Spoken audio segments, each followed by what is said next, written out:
Hello বন্ধুরা, তোমরা সবাই কেমন আছো? আজকে আমি দেখাবো বাড়িতে কি করে জিলিপি বানাবেন। চলুন শুরু করা যাক। প্রথমে এক বাটি ময়দা নিয়ে নেব, তারপর ওতে 1 চামচ বেকিং সোডা দিয়ে দেবো, দিয়ে ভালো করে মিক্স করে নেব। যেরকম করে আমি করছি সেরকম করেই করবেন, এতে জিলিপিটা সফট হবে।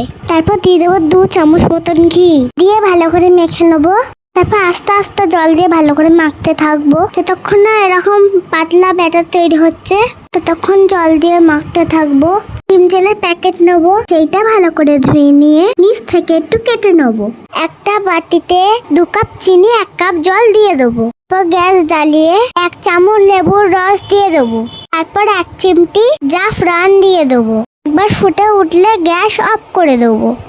তারপর একটা প্যানে কিছুটা তেল দিয়ে দেবো। ভীম জেলের প্যাকেটটা আগে থেকে ধুয়ে রেখেছিলাম, তাতে ব্যাটাটা দিয়ে জিলিপিগুলো ভেজে নেবো। জিলিপিগুলো লাল লাল হয়ে গেলে চিনি সিরাপে দিয়ে দেবো। 2-3 মিনিট পরে সিরাপ থেকে তুলে নেবো, তারপরে পরিবেশন করুন। আপনারা লাইক, কমেন্ট, শেয়ার করতে ভুলবেন না।